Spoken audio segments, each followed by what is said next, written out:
So it seems to be connected to this idea of greater knowledge being passed on through the Dark Ages to make it survive. This pattern of 624 of a well-known code that was already known, it predated way before Shakespeare. She turns the table and says, no, we're all Catholic again.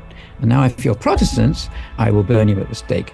The Hebrew name for the Holy of Holies altar stone, which is present in any Catholic church, derives from the original Holy of Holies in Solomon's temple, which contained what? The Ark of the Covenant.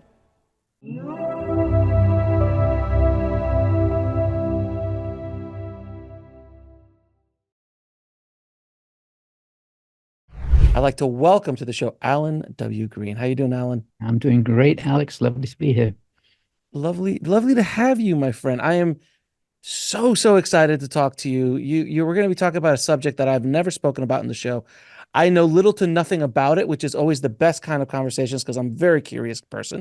We're going to be talking about your book, Decoding Shakespeare, which I'm just dying to get into. So I got to ask you, what first of all, what kind of got you down the road of questioning or doubting Shakespeare's traditional origins or the narrative that we have been fed all these years? Well, I'm a classically trained pianist and then got into jazz, and I've been into rock and roll and playing all kinds of music my whole life. Have a lot of history in the music business. So it does seem a departure, and it's a great place to jump off from. But just to say that my whole life up to being 55 years old was all in the music business, still is. I still love to play and write, and I'm writing a Shakespeare musical, etc. But how I got into it, I had absolute resistance to Shakespeare. Wasn't the least bit interested. My whole life, I'd been shielded from it, it turns out, and that turned out to be a good thing because I wouldn't then have to unlearn all the orthodox story, which is a mystery. So when I was introduced to it, I was completely fresh. I was praying, actually, very fervently, to say, please show me what it is I'm here for now, because it almost seems like another incarnation. I've been on 5 record labels, and I'd done my bit in music, and I'd been very involved with a lot of famous people, and now I was, well, I don't know where I'm going. I have a feeling something's coming, but the way I pray is, you better show me what it is, else you can take me tomorrow. That's what I was saying. I have a feeling something's coming, but I've got no idea what it is. And I used to then say that the next step was my friend introduced me to Shakespeare. But if we want to go really down the rabbit hole, and I suspect your program is really for that, what really happened, I have a series show in which I say, well, I was praying, and then my friend came and introduced me to Shakespeare. And that's true. But there was an intermediate scene, and it was this. After praying, I was in my bedroom, which actually is the same room I'm in now, which is now my green screen studio. I'm in an apartment in Los Angeles. I was reading a book. I was laying on my back. The air became very electric, and I said, "Oh, what's happening?" And I suddenly became paralyzed. I couldn't move. And 3 extra-dimensional beings floated into my apartment in Los Angeles through the walls. I had just a moment of fear. Just, whoa, what is this? But I couldn't move. And I immediately called on my guide, my guru, who's Yogananda. I don't proselytize. I never say, one should do that, but that's where I go, because I've been doing Kriya Yoga for 47 years. So I call on him, Om Guru, and he was there instantly and filled me with bliss. So I knew I was fine. I was literally in bliss. These 2 beings came either side of my head and started to operate inside my head. I could feel them going in. It wasn't painful. It was pleasant, but I had no idea what was going on. And I hear them talking to each other in a language I could not understand. It sounded like electrical current. And they sort of were messing around inside. And then they withdrew. It took about 2 minutes, and then they floated out. And I pronarmed to Yogananda, and they were gone, and I could move again. And I thought, what the hell was that? No idea. And it happened 2 more times, about 2 weeks apart. And then I was introduced to my friend who said, hey, I'm doing a one-man show in Beverly Hills. Will you come and support me? I said, like you do for a friend, say, oh, sure. Well, yeah. What's it about? He said, it was about Shakespeare. And I went, yeah, great.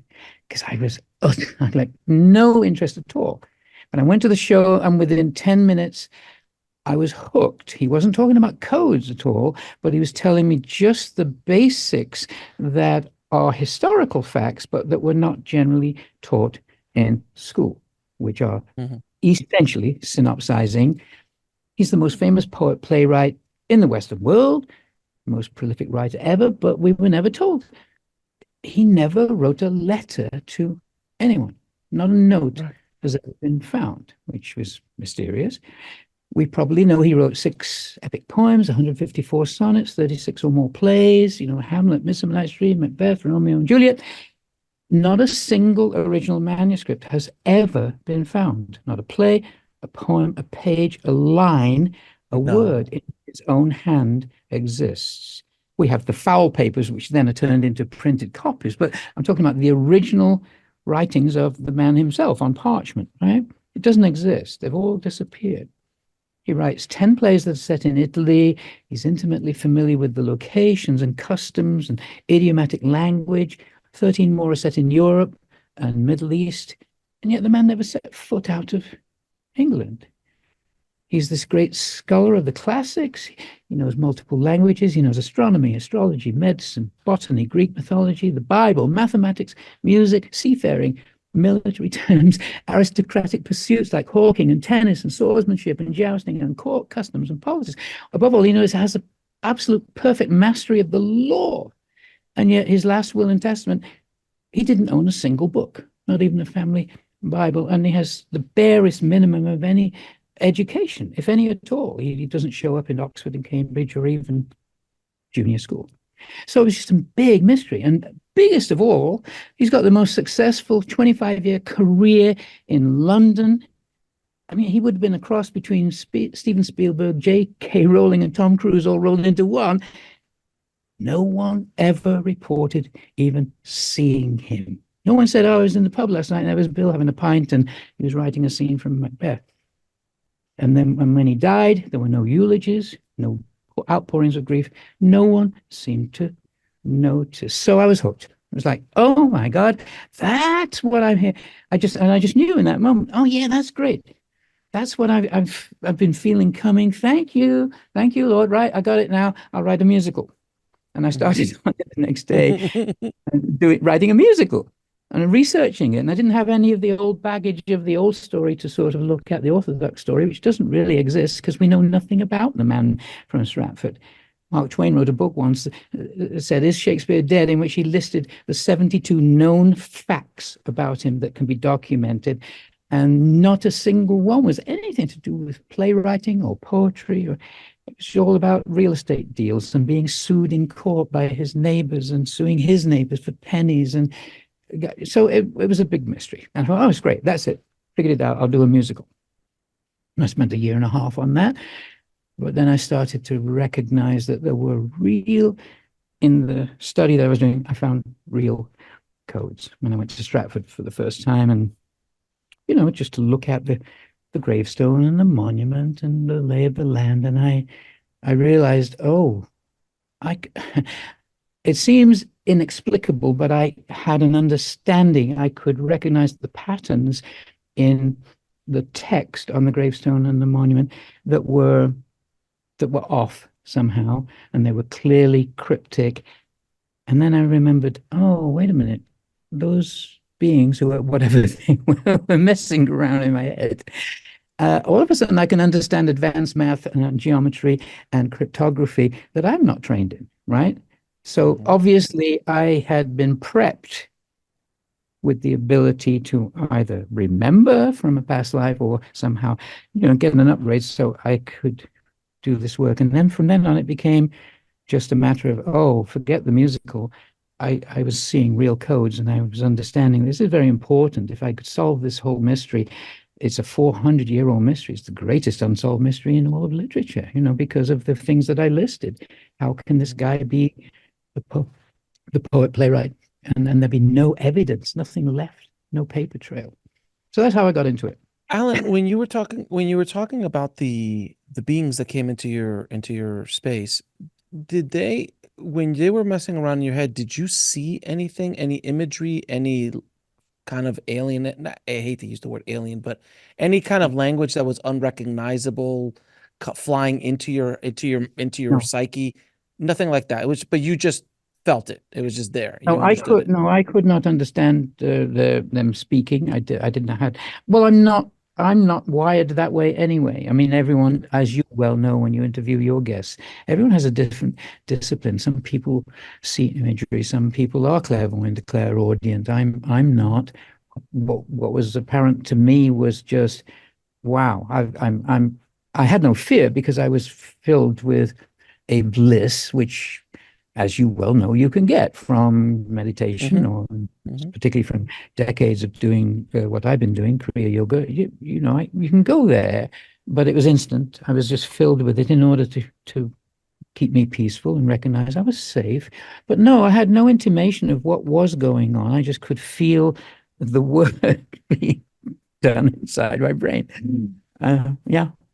But you didn't. So in other words, it wasn't like there was a download of into your brain that you all of a sudden started to write all these things.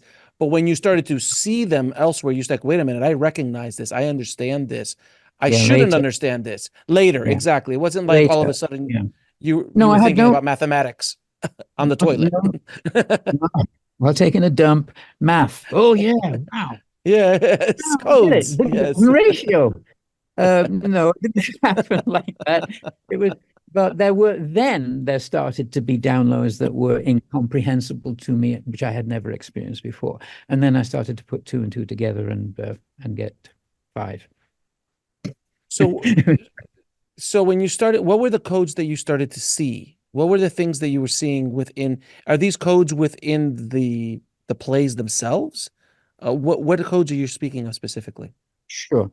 Easiest way to describe it would be to say that initially there are, well, I went to Stratford because I thought, well, I really should investigate the place itself. I had already written a musical, which I then shelved. That took a year and a half. And I thought, well, it's not about that because now I'm getting these downloads about what I must do.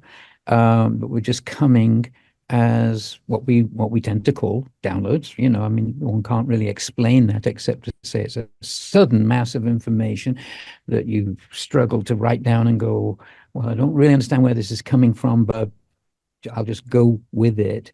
But the first ones that were very obvious, I'm looking at the gravestone, Shakespeare's gravestone in a church in Stratford-on-Avon, where he is supposedly buried, the man from Stratford.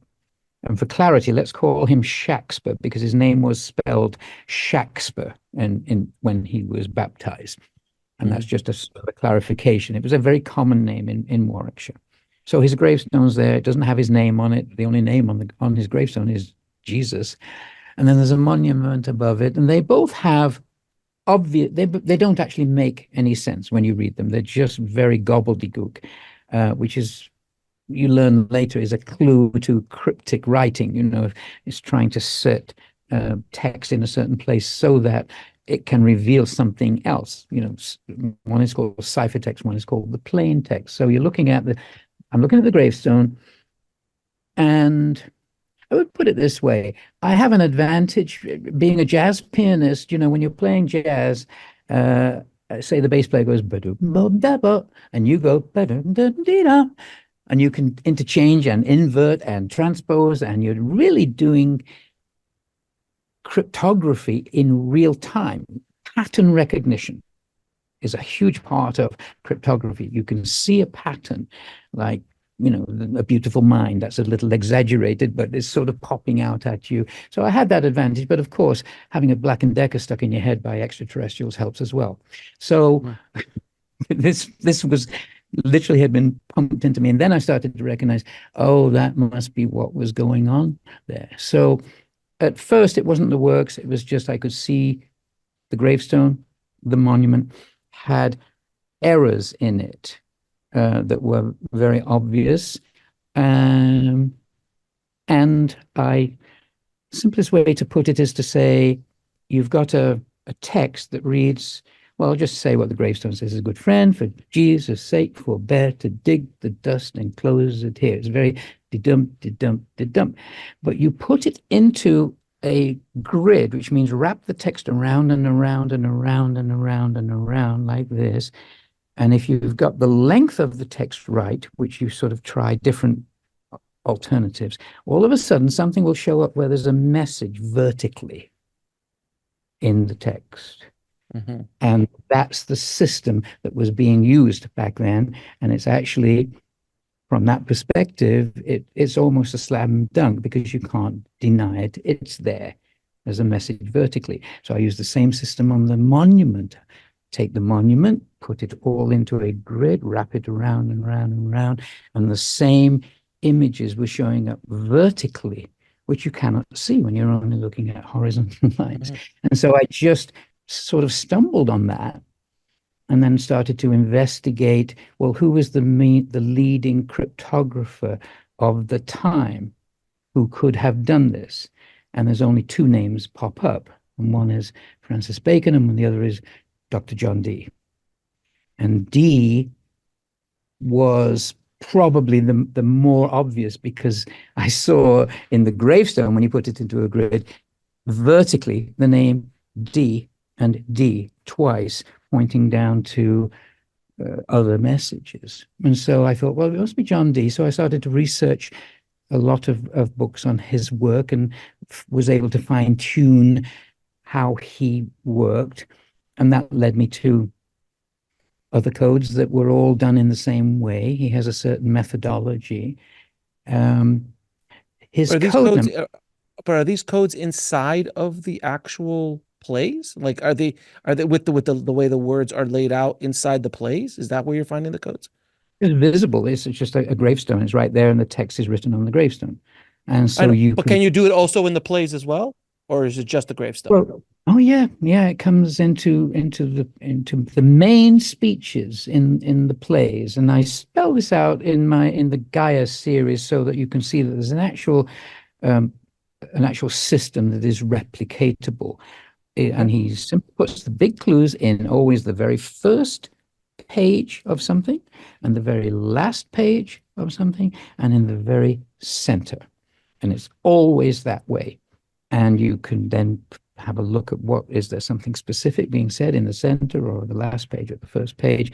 And again, wrap it around, put it into a grid, and vertical messages will show up. So after you've done about 100 of these, you realize, well, this is slam dunk. This is not my imagination. This is not just apophenia, seeing patterns where there are none. This is absolutely, I could show you by sharing screen, but I mean, Sure. it's easy enough just to sort of, yes, yeah, you want me to show something? Yeah, if you want to show something, absolutely. I think the audience would like that.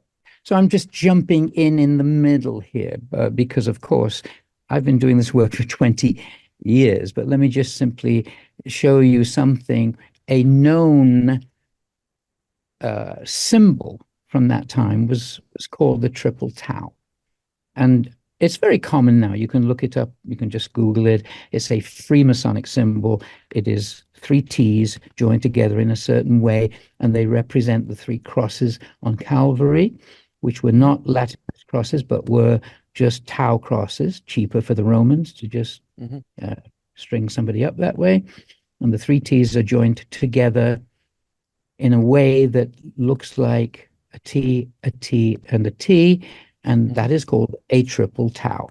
And so it's a well-known symbol placed into Freemasonic codes, and or before Freemasonry was the Rosicrucians, and John Dee was widely suspected of being the head of the Rosicrucians. Of course, it's a secret organization, so there's no document that says he was, but Francis Yates and others say he clearly was the head of the Rosicrucians. So this TH used by the Rosicrucians and the Freemasons is a symbol that means keys to the treasure, place where the precious thing is concealed, and Solomon's temple. Here's the gravestone I mentioned. Gobbledygook, she says, good friend, for Jesus' sake, the bear. Well, there's a triple tau visible right down the middle without it even being encrypted, T, T, and T, and with the name Jesus on top, forming a tau cross, which is familiar to the symbolism of the triple tau. Are there any THs then in the gravestone? Yes, there's a TH here and there's a TH here, but they are ligatured together. That's a printing term saying it's not a T and an H separate. They've just been joined. So that means keys to the treasure, place where the precious thing is concealed. And this is his gravestone, right? It's a way of indicating that triple tau, little nudge, nudge, wink, wink. Are you in the club, eh? You know, it's a sort of something handshake. How about the monument? This is Shakespeare's monument. And again, when you look at it, you see, oh my goodness, there are a bunch of THs and they're all ligatured together. All of them. They're all saying this little secret symbol that is known to be a code used by the Freemasons and before them, the Rosicrucians. No way. You can so, and there's another couple of ligatured pieces there that are ligatured together that are never ligatured together, ME. So what is it saying? It's saying, this is the symbol, I am that I am. It's the name of God. I am that I am, me. I am that I am. And it's set in a pattern of 4 and 2 and 6, or read Hebraic fashion, because you understand, again, I don't really have time to show all this, but lots of the codes are definitely in Hebrew. And so 624, forwards and backwards. And so that was one of the very first clues that set me off to understanding. I'll stop sharing for the moment. Sure. That set me off to understanding that was okay. This pattern of 624 of a well-known code that was already known. It predated way before Shakespeare. So let's look at John Dee. He's an astrologer, mathematician, cryptographer, leading one of the age. He was a brilliant polymath. He was a spy for the Queen on Her Majesty's Secret Service, and his code number was, it's pretty well known. His code number was 007. Ian Fleming knew that and took that story and said, oh my God, this guy's interesting. I'll make James Bond. But his code number was 007. He was a wizard, a magus.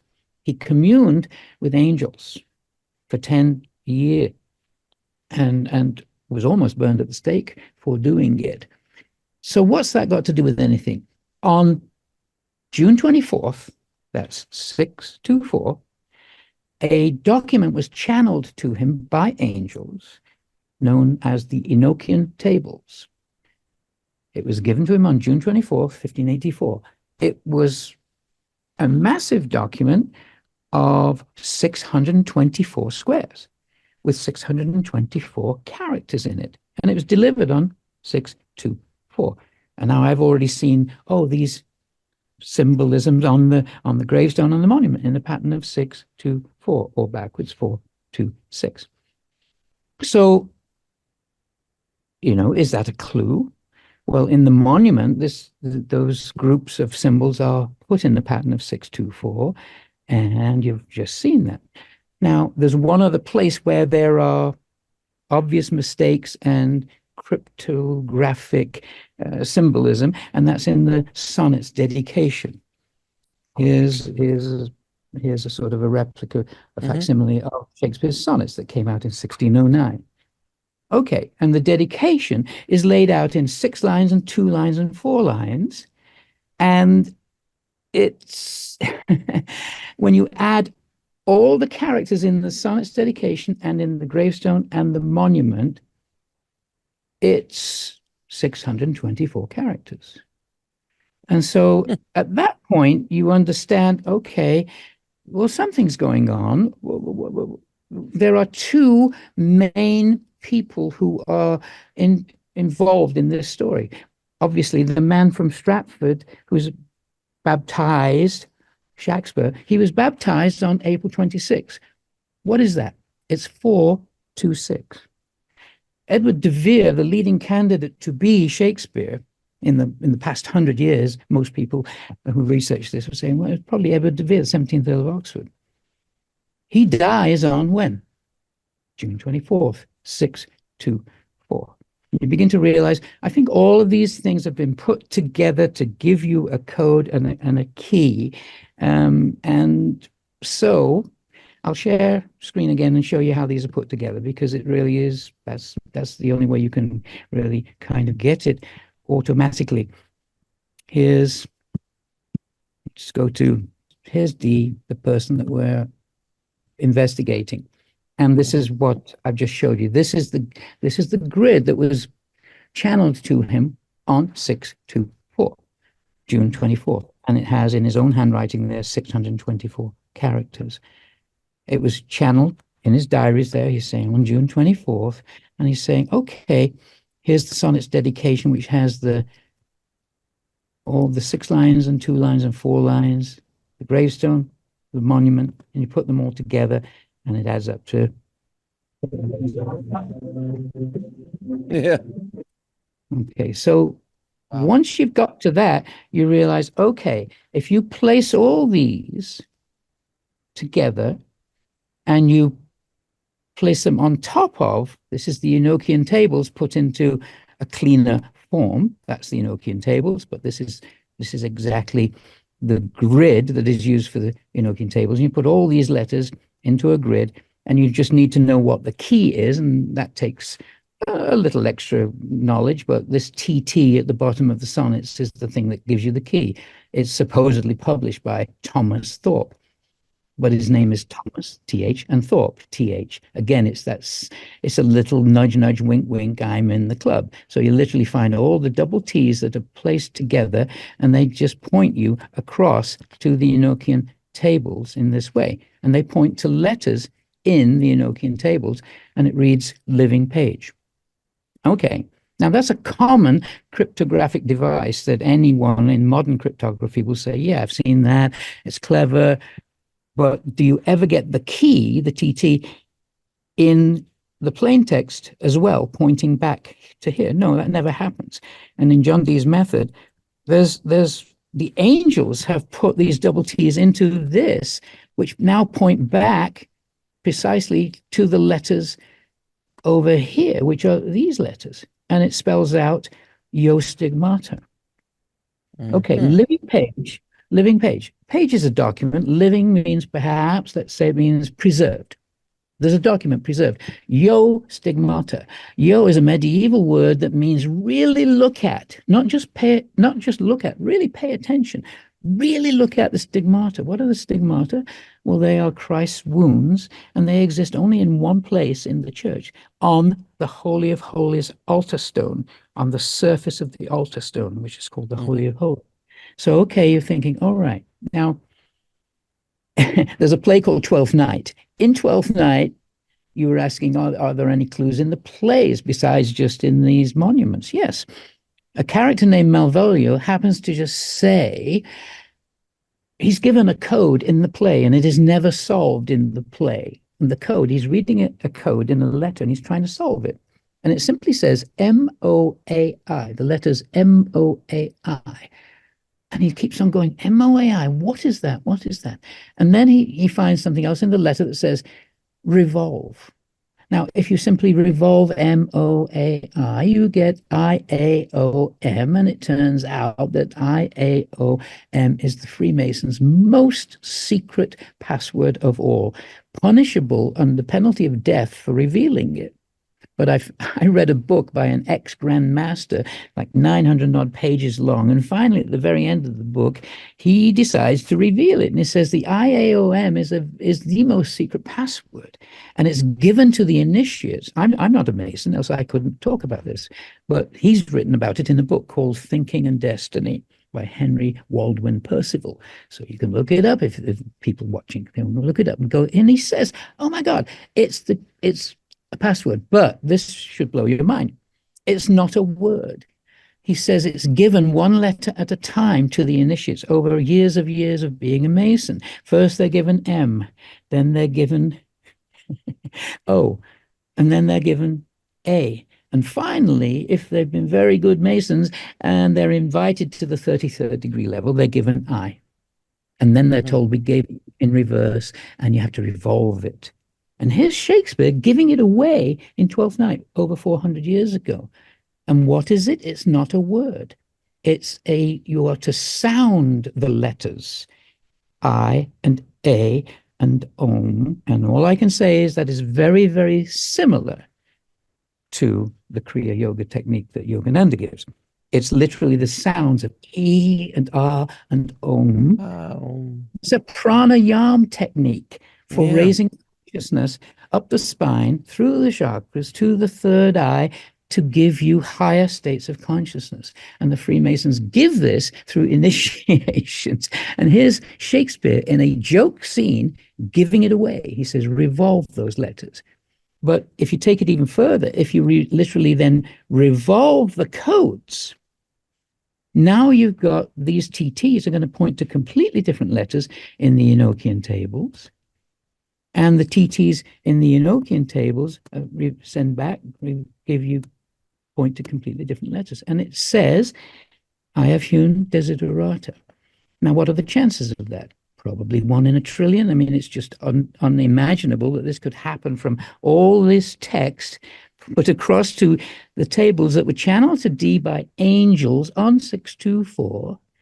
So it's saying there's a document been preserved. Look carefully at the stigmata wounds. I have hewn.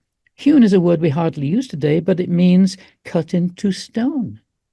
Oh, what? Desiderata is Latin for my desires, what I want you to know. And it's a Shakespearean rhyming couplet. Living page, yo stigmata, I have hewn desiderata, period.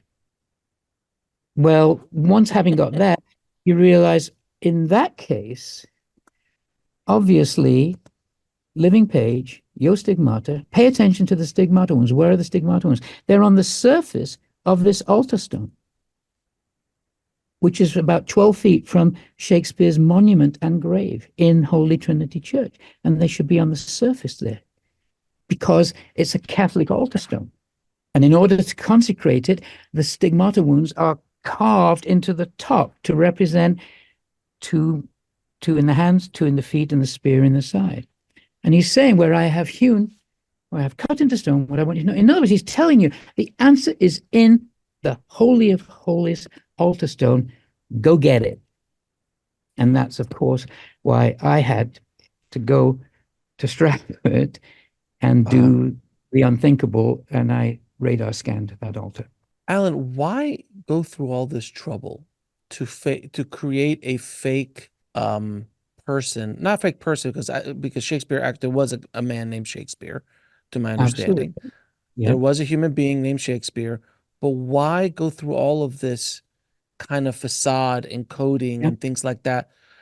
There's two things. Why put all the codes in, which I think we're getting a little bit of understanding of, that they were divinely channeled in, but why not just whoever wrote this, just take credit for it? Why create this myth of Shakespeare, this guy? So what do you think? It's the greatest question, because I'm always asked that whenever I give a presentation. At the end of the Gaia series, I kind of sum it up, but and that takes having gone through various stages of understanding that this exists not just here, not just in the grave and the monument and the sonnet's dedication, not just in Twelfth Night, but in speeches in Hamlet, in speeches in Midsummer Night's Dream, in speeches all over the place.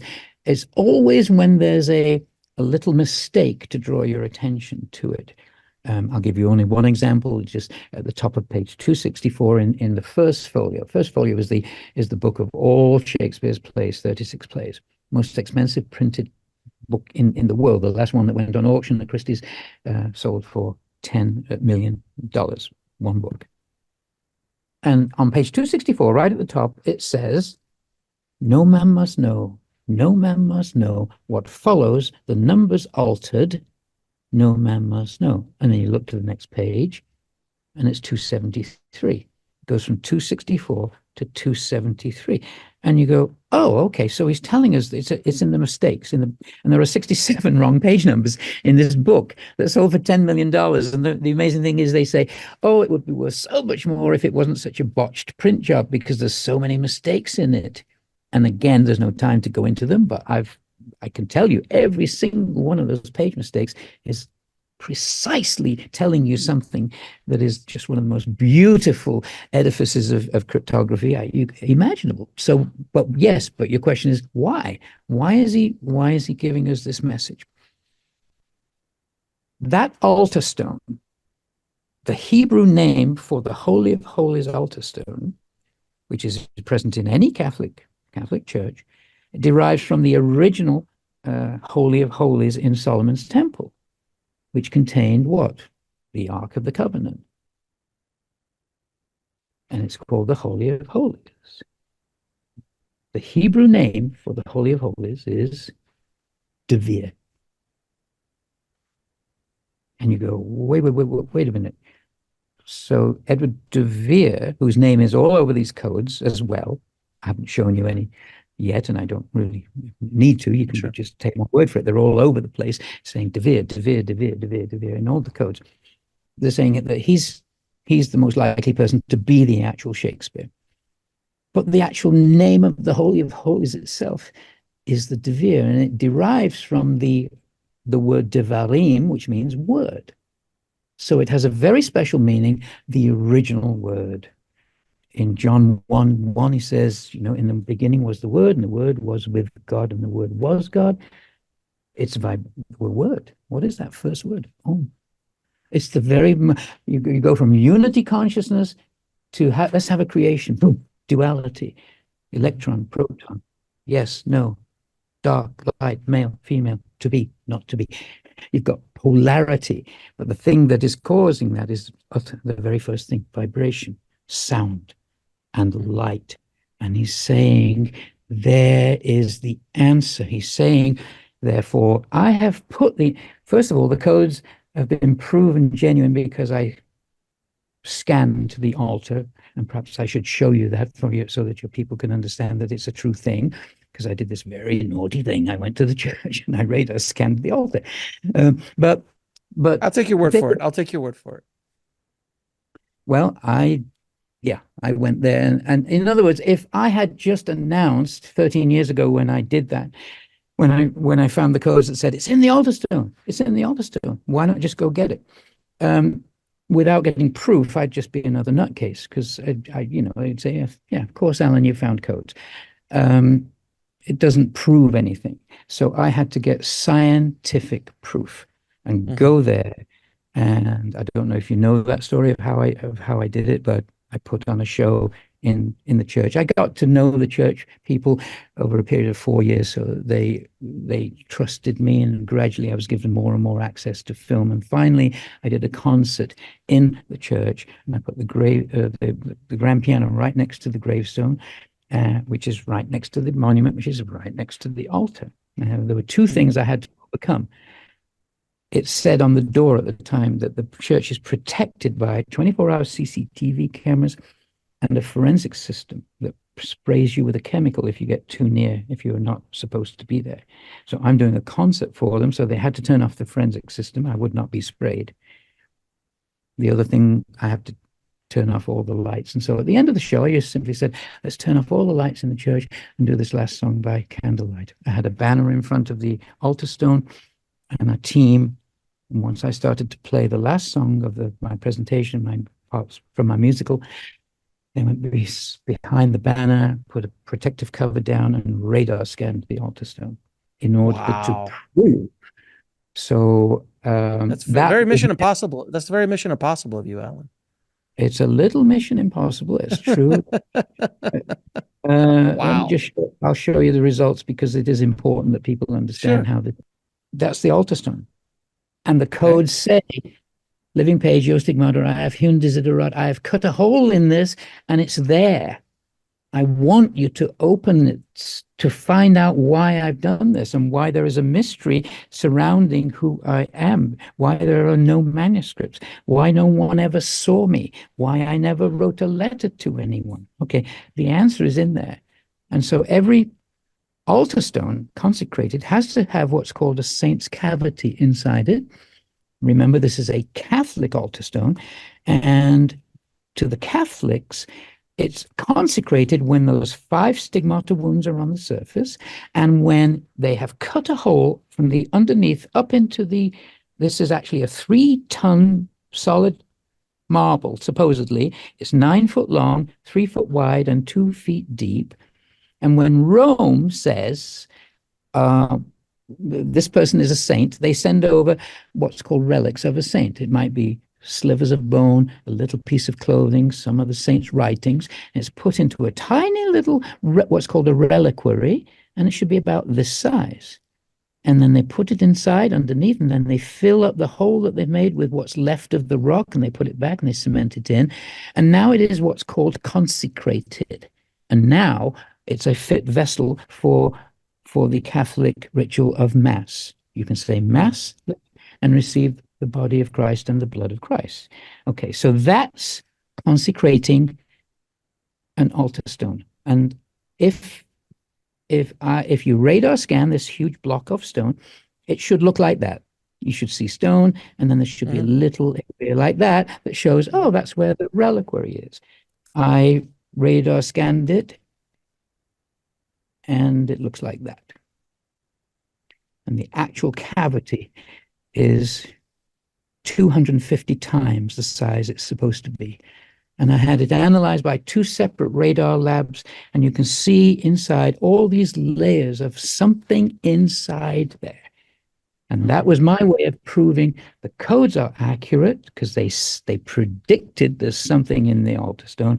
But I've actually, in all honesty, I'm the only person in 400 years to have got some scientific proof, because I knew you just got to get scientific proof. You can't just say, well, the codes say this and the codes say that. So on my website, tobeornottobe.org, there's just a little thing to say, vote here to open it. Yes, I want to know what Shakespeare left for posterity. Or you can vote, no, I'm not interested. Let's leave it another 400 years. And so I'm asking people to, have a go at that, and if we get enough people to vote to open it, then the mystery is solved. Is that important? I'm getting back to your initial question of, why would somebody do this? There is a mask. There's a mask in the image that we have of Shakespeare. It's in that book I told you about, the 36 plays, and it's the only picture we ever see of supposedly who Shakespeare was. And again, you're going to have a lot of editing to do with this, but I have to share this because you've got to see what this mask looks like. And it's just as simple as doing this. It's literally, okay, it looks like this. And this is the picture that we all know about. And that's the cover of that book, Shakespeare's Comedies, Histories, and Tragedies. And he looks like this. And you sort of get used to seeing that and not realizing how freaking weird this picture is. Because it doesn't, it's literally, he's got a jacket that is half of a front jacket and half of a back. He's got short hair on one side and long hair on the other. He's got a line down the side here that shows that this is a mask. He's got a right eye here, where the eyelid is thicker on that side. On the other side, thicker there, it's also a right eye. He's got 2 right eyes. And there are all kinds of other things besides that. He's got these little, it should look like that. That would be a normal-sized person. But his head is floating above his body on this is supposed to be a rough, a Renaissance. It looks like a page of a book. It looks like a page of a book or a platter or a shield or something, and it's holding up his head, right? And there's 2 triangles coming out of this side, and there's 4 triangles coming out on this side. And he puts his codes in often in other languages, and that's de in French and Vere in German, de Vere. But that's exactly the same as on the Shakespeare sonnets. Again, not time enough to show you all this, but if you go to my YouTube channel, there's a video there's about 11 minutes. This is the cover of Shakespeare's sonnets. When you connect the dots, there's just the dots here. Just connect them to the ends of this line. You find you've got 6 perfect right-angled triangles connected all together with a perfect circle going through them. And each one of the ratios of these lines is a mathematical constant. That 5 of them were not known back then in the time that this was done. And you think, okay, so whoa, wait a minute. We did not know. I'm not going through these because it's too much, but just take my word or view the video. It's in the website as well. He's given us all these mathematical constants on a book of poetry. Why? And literally, there are 2 lines here that don't match any other format, and they say, where are they pointing? And they are a latitude and longitude, and they take you to the exact geographic location of the Great Pyramid of Giza. So again, it's worth looking into that. But here you've got 2 on one side and 4 on the other, and he's in a way he's saying de Vere. But look at, there's 4 there, 2 there, and 6 all together. You've got the 4, 2, 6. Now, whose head is put on a platter like that? Let's just think. In history, head on a platter. This is his baptism, 426, April 26. There was a famous person in history whose head ended up on a platter, John the Baptist. The Baptist. He was beheaded by Herod because he'd married his wife's sister, and John the Baptist accused him of it and said, well, screw it, I'm going to chop your head off. But John the Baptist is the patron saint of whose? Of Freemasons. What's his feast day? The day that celebrates John the Baptist, 624. It's June 24th, which is the solstice. And he tells us all about this in Midsummer Night's Dream as to what is going on. So I think probably trying to get to why is he doing this? You want to get that? Yeah, I'd like to know why he's doing this, but I also really want to connect.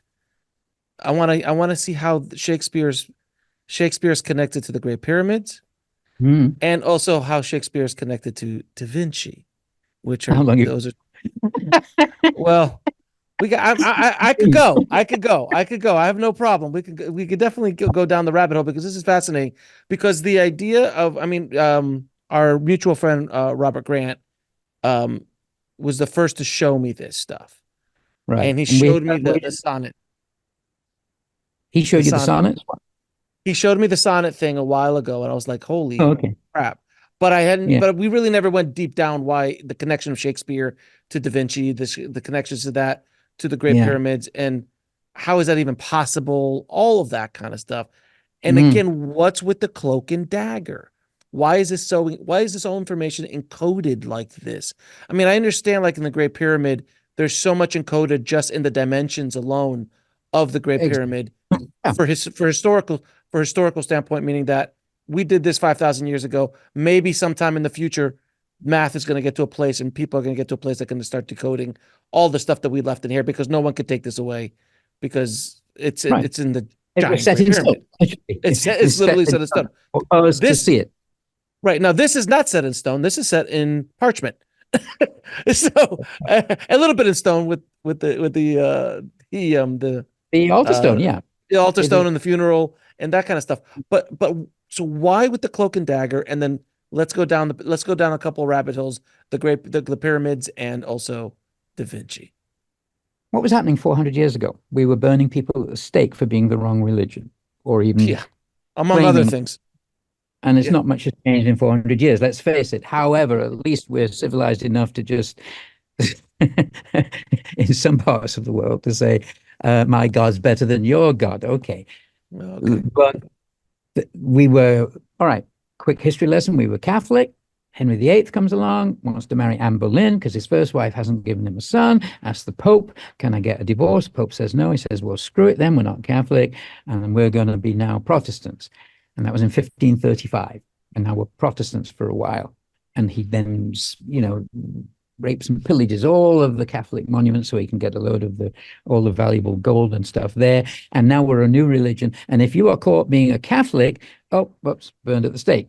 But Henry dies. His daughter Mary, Bloody Mary, gets on the throne, and she's a staunch Catholic, and she turns the table and says, no, we're all Catholic again. And now if you're Protestants, I will burn you at the stake. And she burned over 300 Protestant clerics at the stake.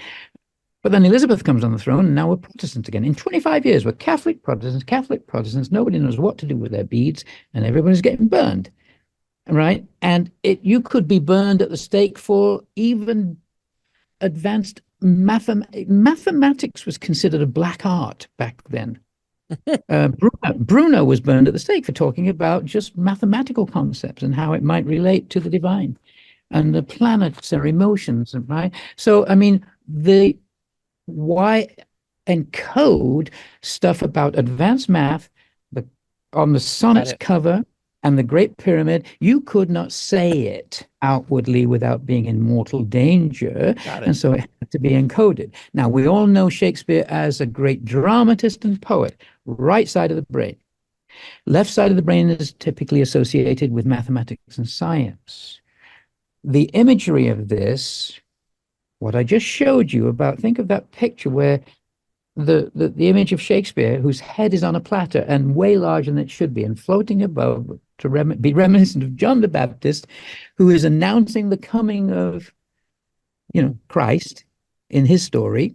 And here's this work announcing possibly the coming of a very, very important high consciousness being. I believe the people that did this were literally fully enlightened beings.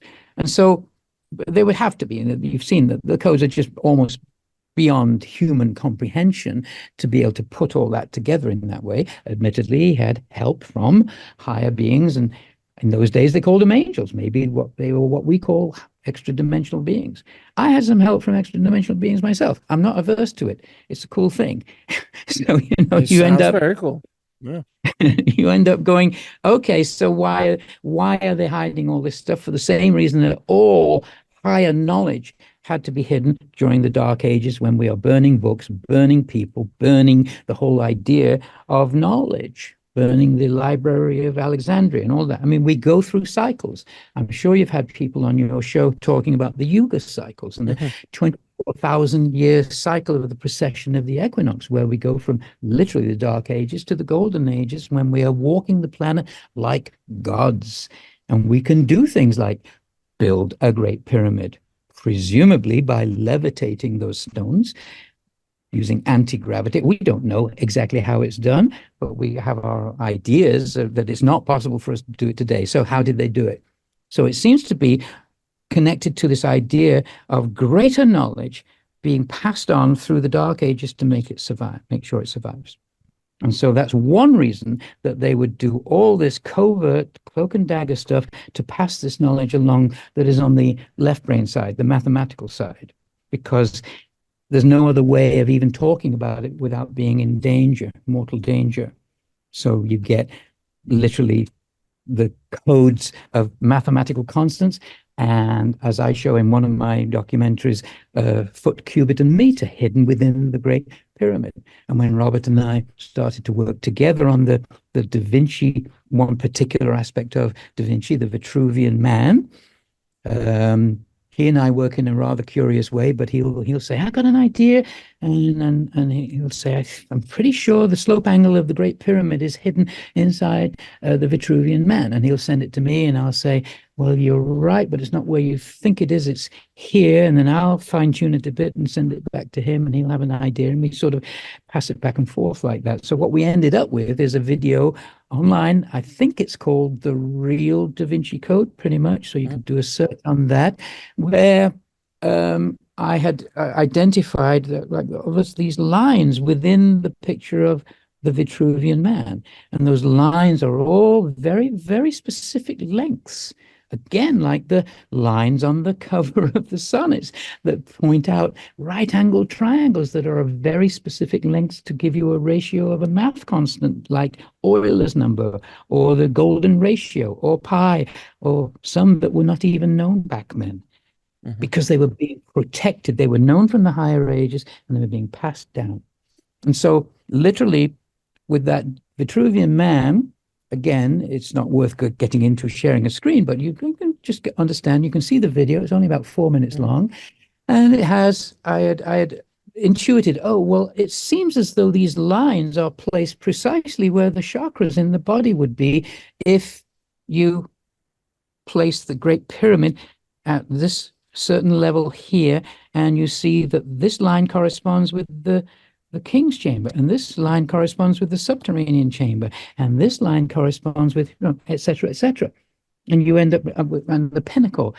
And then, so together we both said, well, wow, I wonder what the other lines are. Obviously, if these are accurate, and they are referring to those chambers that we know, presumably the other lines might be indicating where presently unknown chambers are. And it turned out that the next one above the king's chamber would be precisely here. So the king's chamber is right here in the heart, and the other chambers are lining up, and you go, I think it's the chakras. Yeah. And if that's so, the next one would be here. And it just turns out that in Shakespeare's sonnets, he's telling us that the absolute center of the Shakespeare's sonnet structure would be precisely in what's called the topological center, equal distance from the base of the Great Pyramid to the middle, and the middle to the pinnacle, including the missing pyramidion, and equal distant from each side. And indeed, that's where the latest muon scans have said, yeah, you know what, there's a chamber there, which we have not yet been able to open up. And so you say, okay, so did Da Vinci know that somehow? And it certainly seems so. And then did Shakespeare know that by predicting it in the sonnet structure? Yeah. So it's as though they're all in the same club. They've all come at different times, incarnated at different times, but they are all highly enlightened beings passing down, protecting this sacred knowledge and passing it down for future generations so that it does not get lost during the Dark Ages. And we've just come out of those Dark Ages, haven't we?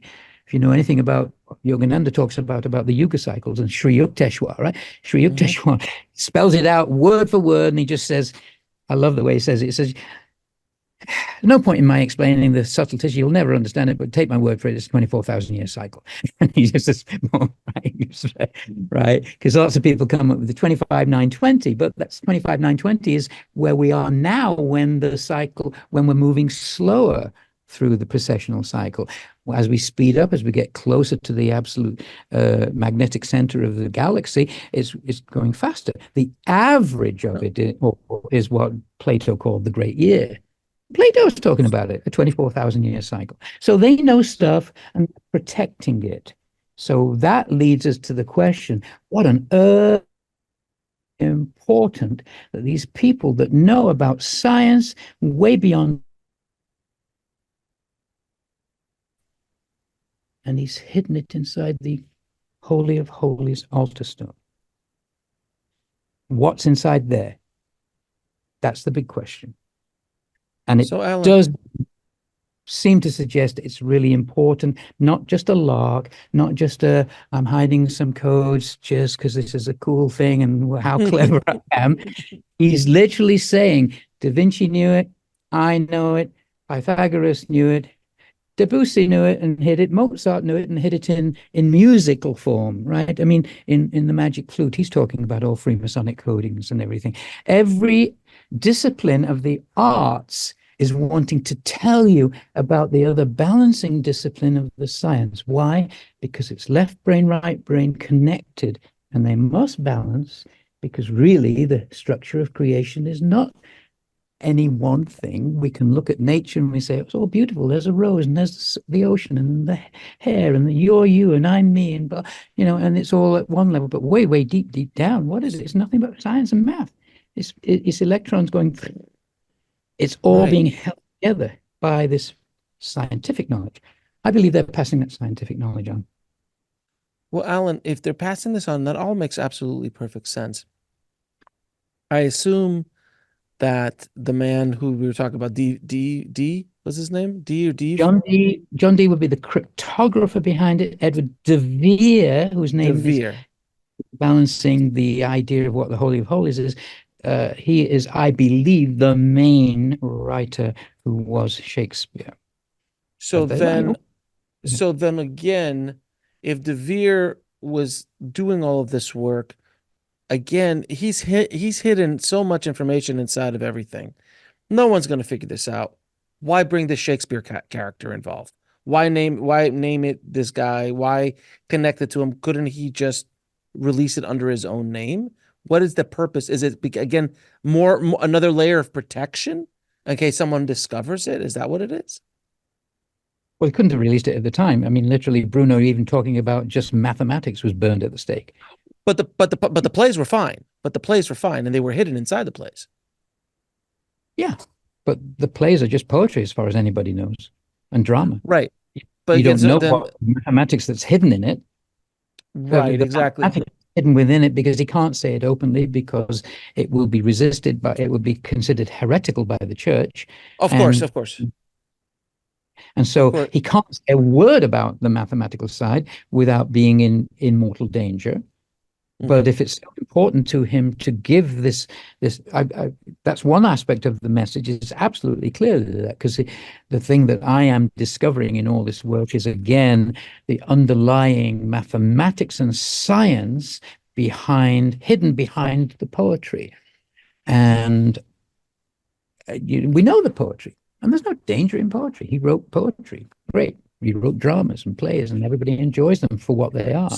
But if he's such a polymath that he wants to deliver a deeper message, that has got to be hidden. He can't say it outwardly.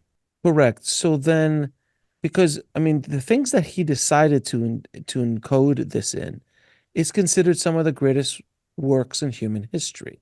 Yes. I mean, it's this is not just a smut novel or something like that. This is considered some of the greatest, if not the greatest, writings humanity has ever put out, in the complexity of it, in the storytelling of it.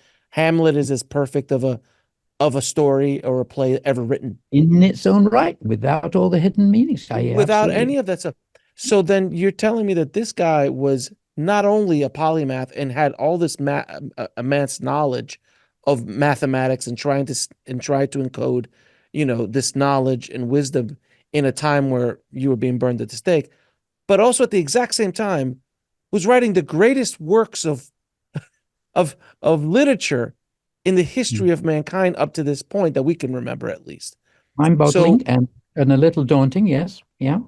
So that's the thing. One alone is nearly impossible. To combine the two is almost otherworldly.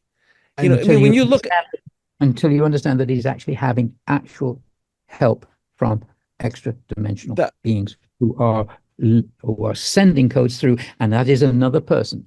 It's not Edward de Vere doing all the math. It's John Dee doing all the math, and another person that I have not mentioned, Francis Bacon, who has long been suspected of being Shakespeare 200 or so years ago. He's absolutely another key part of it as well. There's no doubt that he's part of it. I happen to think he's just also taking care of the mathematics and the cryptography part of it. But I have seen codes that definitely show that he's written parts of it. I just don't believe he's the main writer. But again, I'm only interested in the truth. It would not surprise me anyway, which way or the other, and I wouldn't mind if it turns out that it's 50-50 Bacon and de Vere.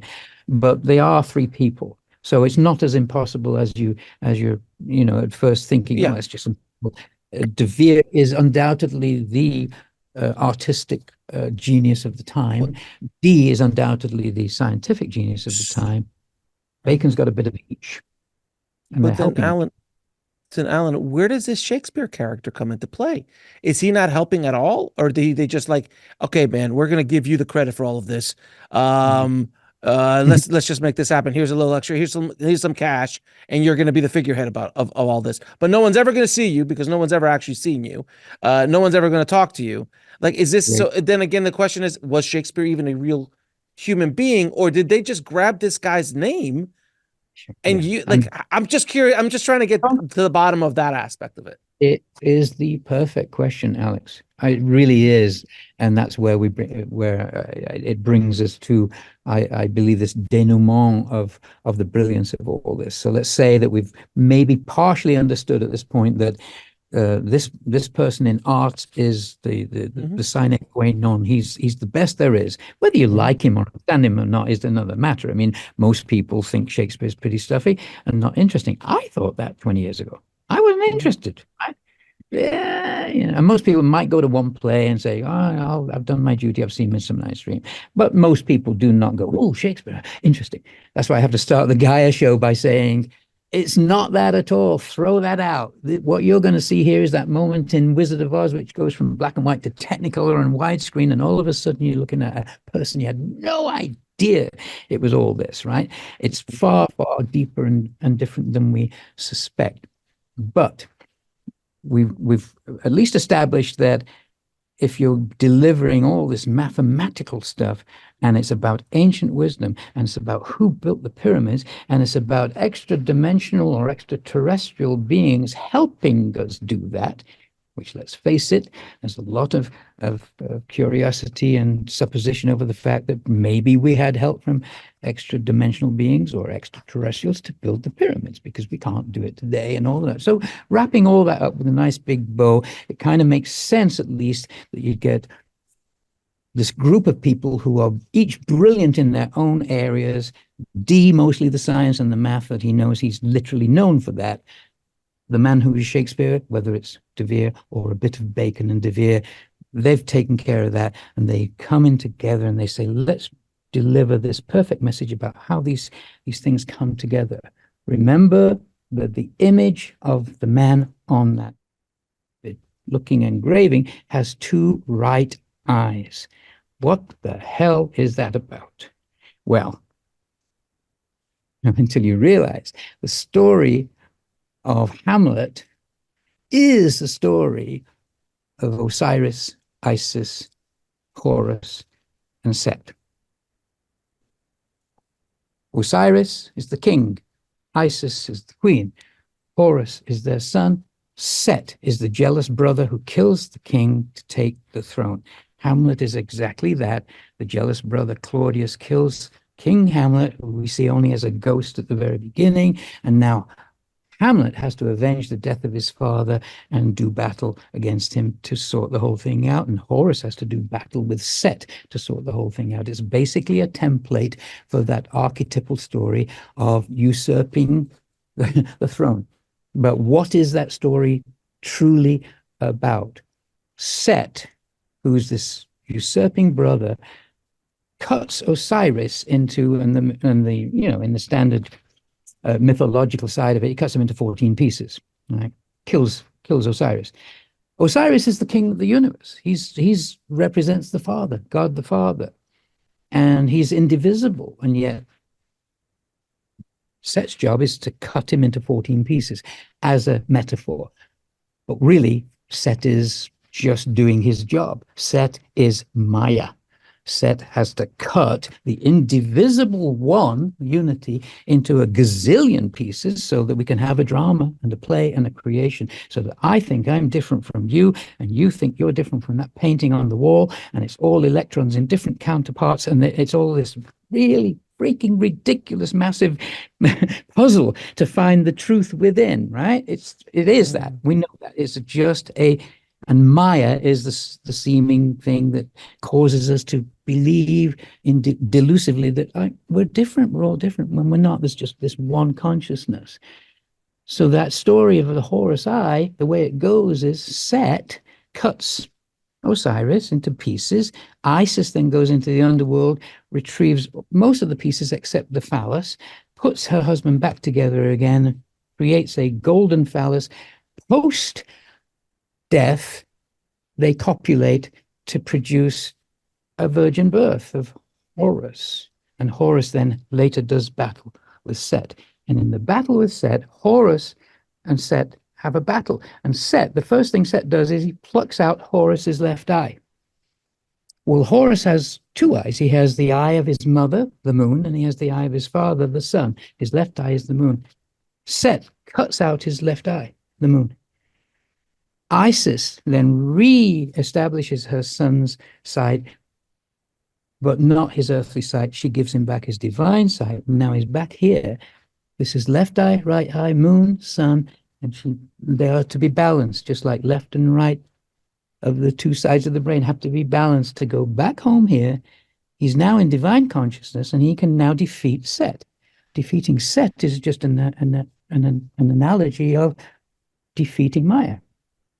The great saints say, when we get to the point where we understand we are all one, I've beaten Maya. Maya no longer has any hold over me. I can go back home to unity consciousness. And that's what the whole story of Horus is about. And that's what Hamlet is about. And that's why the picture, he has two right eyes, because his left eye has been cut out. He's literally telling you, this is a spiritual story about being in delusion, thinking that we're all different. I'm going to go back home. How do I do that? By avenging the death of my father and getting back to sun and moon, third eye consciousness, balance the two, balance the science and the creative side in two. They are both perfectly part of a perfectly balanced being, right? We know that. We know we have to get past all our likes and dislikes, and if we're ever going to get home, and obviously most of us think, I'll never get home. I like this too much, and I'm a flawed person. Sure I am, you know. But that's the game, isn't it? We got to get back home. So literally, you said, is the man from Stratford, is the Shakespeare a part of it? And here's where it is the most beautiful part of it. Because he hasn't done all this for a lark. He's put a mask on. You saw on the image, it's a mask. He's got a line around here. It shows you he's wearing a mask. And it's got all these other joke things about it to draw your attention to it and say, that's a stupid looking picture. What is that telling us? It's telling us it's a puzzle. So I think of it just this way. What the name Edward de Vere. De Vere, we already know the name De Vere itself is the Hebrew name for the Holy of Holies, and it means the original word, it means the Holy of Holies, Om. That's what De Vere means, the absolute basis of creation. Vere itself, as the Latin word, simply means truth. So his very name, he's incarnated into this particular name to deliver to us a spiritual scripture. And the scripture is this, I believe. He's put a mask over himself to say, look, that's a mask. I'm hiding behind that mask. I'm anonymous. I am the De Vere. I am the Holy of Holies. It's the same that all great religions say. The kingdom of God is within you, hiding. Take off that mask. And we're all wearing a mask, right? We're all wearing this mask of delusion. We have a communal mask of our communal Midsummer Night's Dream. And believe me, in Midsummer Night's Dream, he tells the whole story in metaphor. And it's in codes and codes and codes. And I just invite you to go to the website and have a look at it. But it's too much to say right now. But in encapsulating it, he's saying, we're all Shakespeare. We're all wearing that mask. And we're all De Vere. We're all the Holy of Holies, hiding behind that. And we're all in delusion, like Bottom is in Midsummer Night's Dream. Bottom wants to play every single role. He says, I'll play this role, I'll play that role, I'll play that, I'll play that. That's us. I want to incarnate a gazillion times if need to be. Just, I want to play all the roles. But at some point, when you get to realize, wait a minute, what's really going on here? I'm getting hints that I am it. If I just take off this mask of delusion, what's left is the truth, the De Vere, the Holy of Holies inside. So there was an absolute reason for Shakespeare and a reason for him being anonymous, because he's saying, you're it. You're the whole thing. I haven't given this as a treasure hunt just for a lark. It is a scripture in a new kind of way. I'm showing you the mathematics and the art are just as important. It's the structure of this table. It's the structure of the vibes that are going through the atmosphere right now to create this. I mean, we all know that, right? But we don't think about it all. That, to me, that's worth doing. That's like saying, I'm going to play the biggest game of all time. And it's all about mirror image. Hamlet says about that country, that undiscovered country from whose born no traveler returns.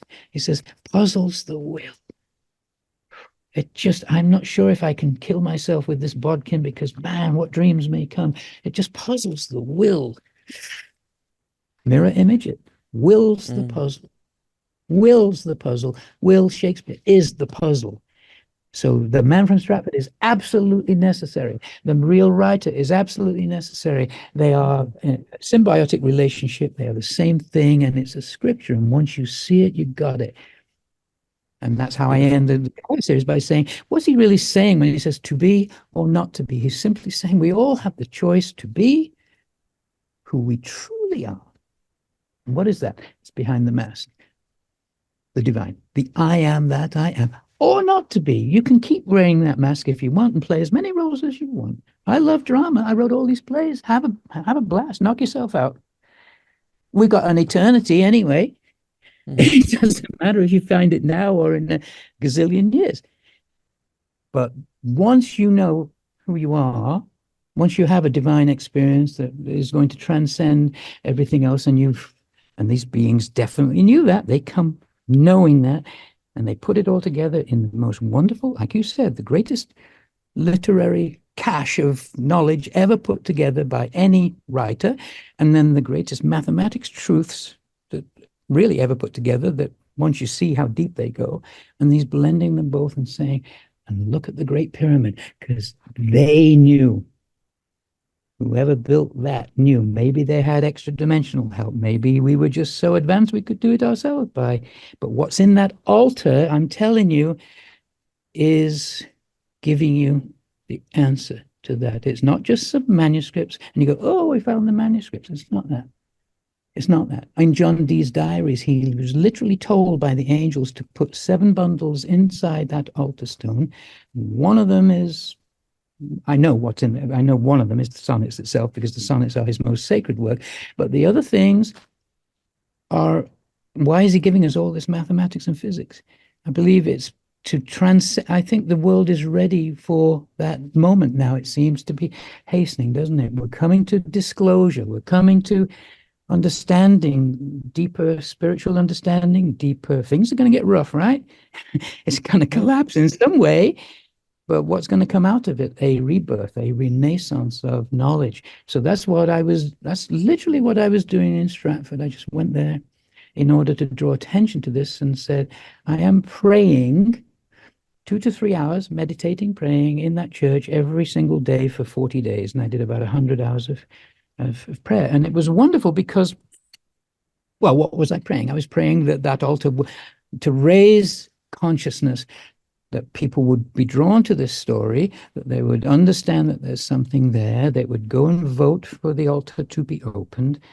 But beyond that, raise our consciousness to the level of understanding that something critical is happening on Earth right now. And it's to do with this hidden knowledge, which we've suspected for a long time, is somehow encapsulated in that great pyramid, in the geometry, in the myth, in the sarcophagus, and in the art of Da Vinci, and in other areas. They've all been saying, we've come to give you clues and sort of bring this knowledge through into as we are now coming into a higher age. It doesn't seem like it, but we certainly are. We know we are. It is getting better. It's a little better all the time. So, yeah. Alan, that's so beautifully, that was so beautifully stated.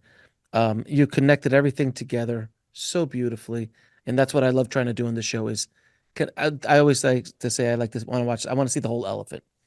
That whole, I want to see every part. Right. It's a tail. It's a trunk. Yeah, exactly. And you are building that elephant in this space, connecting the dots, seeing how Mm. everything's connected. Mm. It's so beautiful. Alan, I'm going to ask you a few questions I ask all of my guests. What is your definition of living a fulfilled life? Being true to yourself. And it takes an awful long time to get to that point, doesn't it?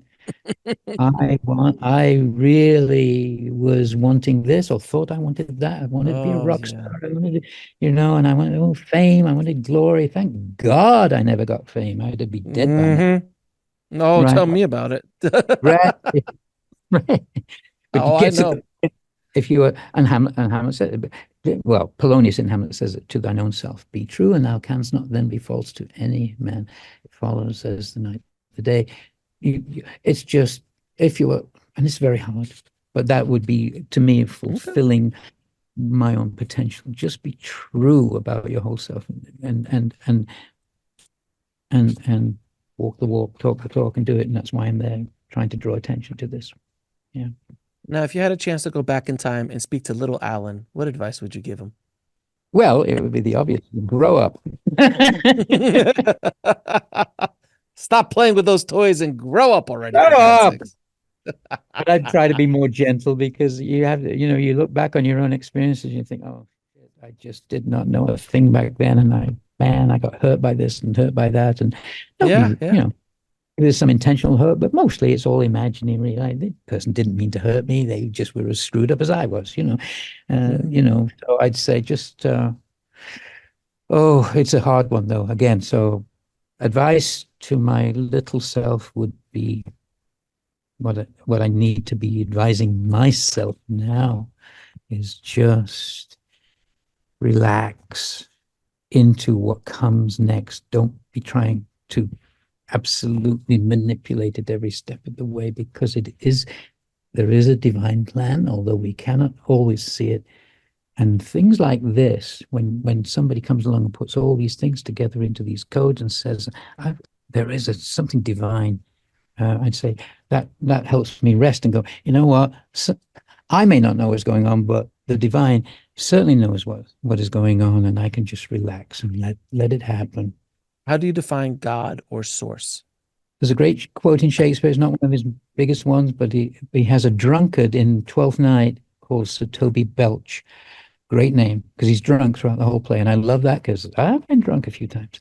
And right, and he's carrying a bottle of wine around throughout the whole play, and he says his lines, and they're perfectly pertinent to the scene. And then he goes and belches and he goes, "It's all one," and walks out. And it's a non sequitur. It's got nothing to do with the play, and it happens 4 times, that phrase.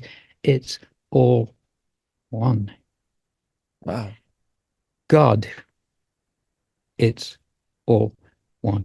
It's you, it's me, it's the planets, it's the universe. There is only one consciousness, and we, mystified in our delusion as we are, don't yet fully understand that it is me. And that's not an egotistical statement, because it's me, it's you, and that's what against what Shakespeare's saying. You're it. To be who you truly are, the I am that I am, that's the goal. Yourself, and then you're really, but God is that one consciousness. What is the ultimate purpose of life? 42. Okay, fantastic. Definitely. Hold on, let me check. Is it 47? I think it might be 46. Oh, you're right. Inflation. Inflation. The ultimate purpose of life is to get to understand who you are and stop worrying about everything. You're it. Yeah, the purpose of life is to get home, but think of that. What does that actually mean? I think that's to get back to the knowledge of the absolute truth. This is a game. We've got no idea really what's going on. It is, again, I got to bring it back to Hamlet. He says, there are more things in heaven and earth, a ratio they're not dreamed of in your philosophy. You ain't got any idea what's going on. Ultimately, it is so brilliant and marvelous, you can't imagine. But if you keep on focusing on what your intuition inside is always saying, keep listening. Hard, I know, it's very hard. But that was my purpose in doing this. And if I might, can I just plug one thing that is my purpose in what I'm doing? My next question was about where can people find out more about you and get your book and access all of your content. Yeah, in that case, that's the answer to that. Thank you. Well, I have just launched a nonprofit, which has been my goal almost ever since I started this 20 years ago. Was I knew that Shakespeare was something beyond our comprehension. He was far greater than what we were imagining. And so Edward de Vere was born the wealthiest man in the nation. He was the Lord Great Chamberlain of England. He was the 17th Earl of Oxford. He had swaths of land and castles, and he didn't care a whit for any of the wealth. And he literally bought a place in London called Fisher's Folly, where he invited all the talented people of the time, every other poet, every other playwright, every philosopher, every burgeoning scientist. They would all come to him, and he would just he would publish them. He would just give them the money necessary, or himself publish their works. He was a source of sort of almost inexhaustible wealth, because all he wanted to do, imagine, he didn't care about the money. All he wanted to do was put on plays, and he put it on his own plays anonymously for the purpose of this, because he wanted to play that game and show you who you are in a game. Mm-hmm. But he literally was probably the original patron of the arts, and so I wanted to create a foundation that was a perpetual source of revenue to support the arts in the name of the true Shakespeare. And we've started that now. It's called the Shakespeare Foundation.org. And so that's one of my wishes, is to have that be a known resource, so that once it becomes, I've donated all of my works obviously to that. I'm going to give all of the works to the foundation. And when that altar's opened, or even before that, as the story gets bigger and bigger and people understand the depth of this story, a new story will emerge. But I believe it must happen soon, that people will realize, wait a minute, that Stratford story is not quite right. It's far deeper than that. And that story will have to be taught in every school that teaches Shakespeare. So imagine that. It's every high school, every college, every university in the world. And those books that I have one out, but I have another 3 waiting to go that have not been published yet. They will all be given, and they will become required reading. They become required, then they have to be sold to students every semester. They have to be sold to the professors to teach it. There will be a new, wonderful, technical version of Shakespeare that no one had even suspected, from the black and white Wizard of Oz version, and then all of a sudden that has to be taught. So if you're selling that forever, how long is Shakespeare going to be taught? Tomorrow.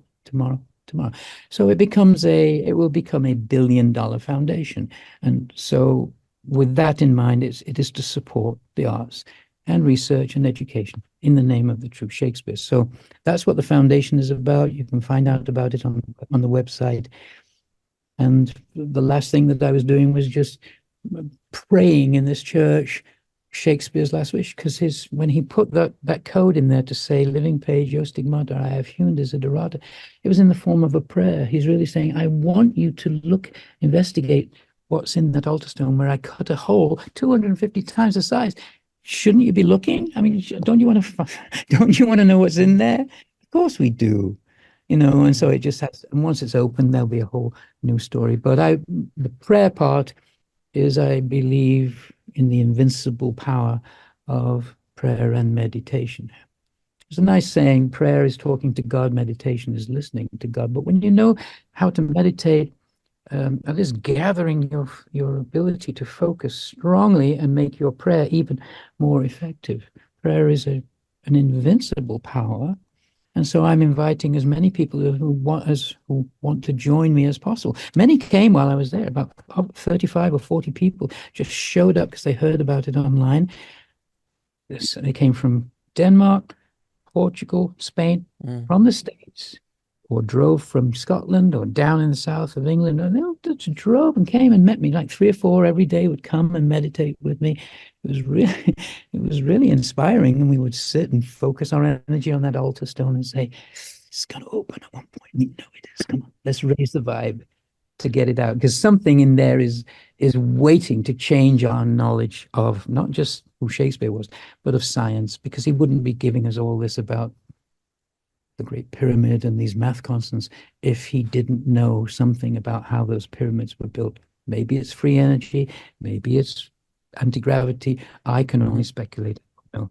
But it's not as simple as just, oh, the manuscripts are there. No, it's not that. It's something that could really, truly revolutionize life on this planet, I believe. Yeah. Alan, it has been such a pleasure and honor speaking to you, my friend. It was so enlightening and such a beautiful conversation. And I hope that this is the beginning where people can go watch you on Gaia, read your books, and really start going deeper down the rabbit hole of this. You've given me a new appreciation for what Shakespeare and the men behind Shakespeare were trying to do. So I appreciate you, and I appreciate everything you're doing to help awaken this planet, my friend. So thank you again. Oh, thank you, Alex. I appreciate the opportunity to share with you. It's always fun turning people onto something. They go, "What? I didn't see that coming. Wow!" But thank you very much. Thanks for watching. Click on one of the videos below to continue your journey, and don't forget to subscribe.